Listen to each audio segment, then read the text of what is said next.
Kasih karunia dan damai sejahtera dari Allah Bapa kita dan dari Tuhan Yesus Kristus Tuhan kita. Amin.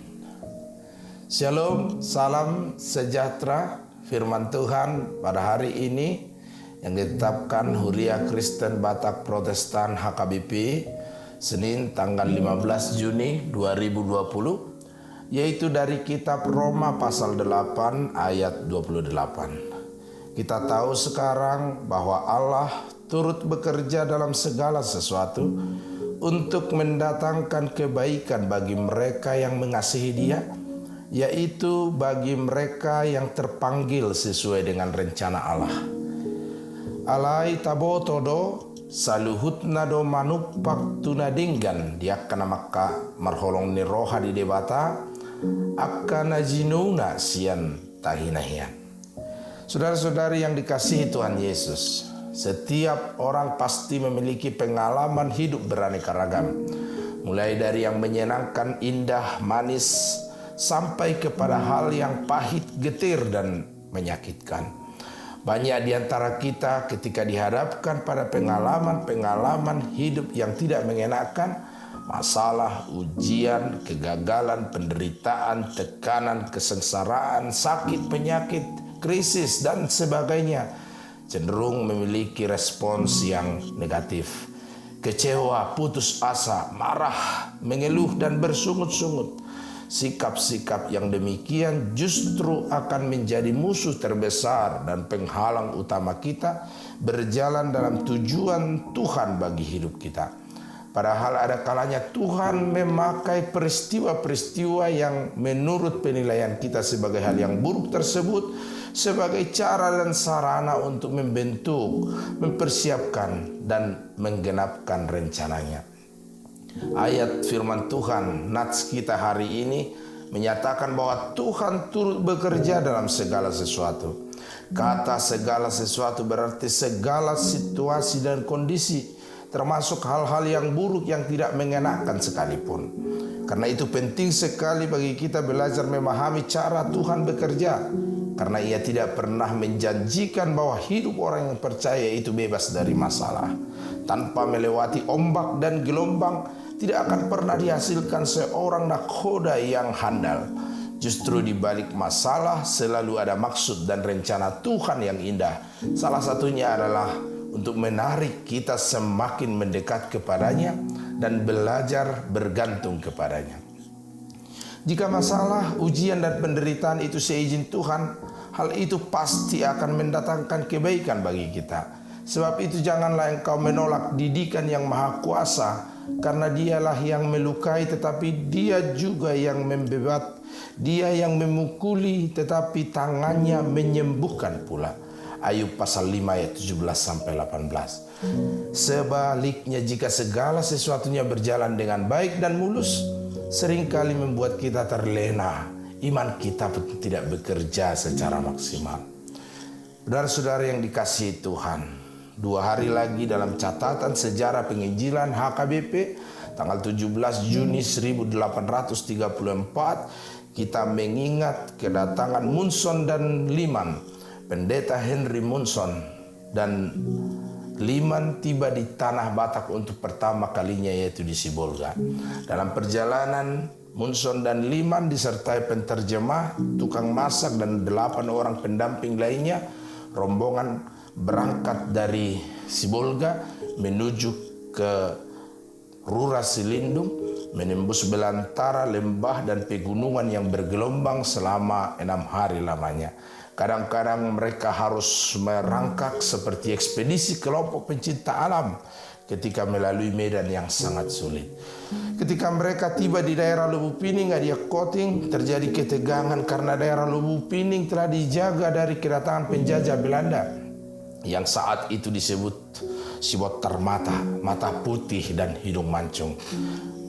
Munson dan Liman dengan bahasa isyarat sesanggupnya berupaya menggambarkan maksud dan tujuan tulus mereka ke daerah Rura Selindung. Tapi detik-detik berikutnya makin menegangkan dan malah memperkecil peluang untuk saling pengertian. Kelompok yang terlibat dalam penyergapan di Lobo Pining Sisangkap daerah Dolok Nauli Adiak Koting menduga si Botar Mata itu hendak menembak mereka, sehingga cepat-cepat angkat pedang dan mengayunkan pada dua orang, yaitu Pendeta Samuel Munson dan Henry Liman, yang akhirnya terbunuh di daerah Lobo Pining. Tetapi kematian martir mereka telah membuka jalan bagi kedatangan Injil ke Tanah Batak, sehingga sering kita dengar bahwa darah yang mati martir adalah benih gereja. Mudar nina mate martir dobon ini huriai. Saudara-saudari yang dikasihi Tuhan, pertama, Tuhan bisa memakai segala sesuatu untuk mendatangkan kebaikan. Itu artinya Dia tidak menjanjikan semua hal baik terjadi atas hidup kita, seperti kisah Pendeta Munson dan Liman.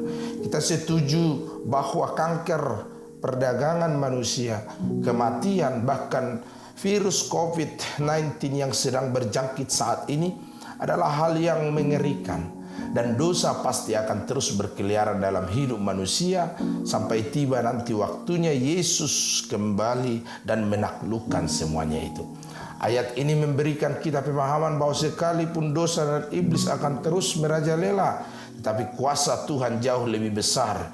Ia mampu menembus dan membalikkan kekacauan untuk tujuan kebaikan dan kemuliaannya. Banyak hal yang tidak baik yang akan kita hadapi, tapi Tuhan akan memakai semuanya itu untuk sesuatu yang baik bagi hidup kita. Kedua, kehendak tertinggi dari Tuhan adalah melakukan hal yang baik bagi anak-anak yang telah dipilihnya dari semula.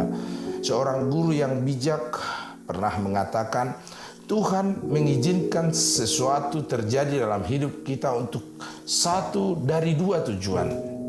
Untuk membawa kita ke dalam hubungan yang baik dengan Dia, dan sesudah kita mengenal Tuhan, Dia mau kita serupa dengan gambaran Yesus Kristus. Selama kita hidup di dunia ini, ada banyak orang yang akan menyangkal kedaulatan Tuhan atas penderitaan manusia. Tapi Roma 8 ayat 28 ini meyakinkan kita bahwa tidak ada penderitaan yang terjadi sia-sia. Tuhan selalu bekerja untuk mendatangkan kebaikan dan kemuliaannya. Kalau kita tidak memahami cobaan menimpa hidup kita dan bagaimana perjuangan kita menghadapi cobaan itu bisa mendatangkan kebaikan, kita bertanya kepada Tuhan dan menuntut janjinya digenapi atas hidup kita. Percayalah, Dia adalah Tuhan yang setia terhadap janji-janjinya. Dia tidak akan pernah meninggalkan kita dalam keadaan terjatuh, sebab tangannya yang kuat dan perkasa akan menolong kita. Firman Tuhan berkuasa untuk mengubah jalan hidup seseorang. Pemahaman yang salah akan kebenarannya bisa menyebabkan kita kehilangan rencana indah yang disediakannya dalam kehidupan kita. Karena itu berpeganglah pada janjinya dan jangan pernah meragukan pekerjaan Tuhan atas hidup kita. Karena rencana kita bukanlah rencananya. Amin. Mari kita berdoa. Ya Tuhan Allah kami yang senantiasa bekerja dan berkarya dalam hidup kami. Kami percaya bahwa Tuhan punya rencana dan rancangan indah dalam hidup kami hari ini.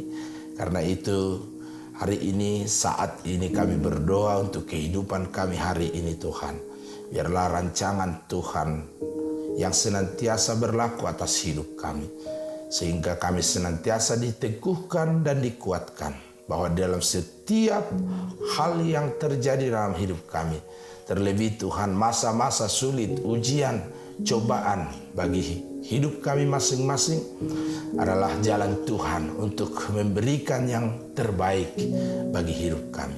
Tuhan, ada kalanya kami kehilangan sesuatu dari hidup kami ini, tapi yakinkan kami bahwa ketika kami kehilangan, maka Tuhan sedang bekerja dan berkarya untuk menggantikan yang lebih baik dari sesuatu yang hilang dari hidup kami hari ini.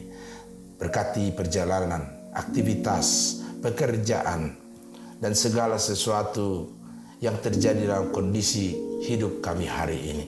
Sehingga segala sesuatunya mendatangkan kebaikan, mendatangkan sukacita dan kemuliaan hanya bagi nama Tuhan saja. Dalam nama Yesus Kristus kami berdoa.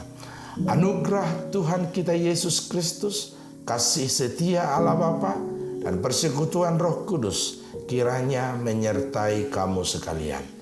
Amin.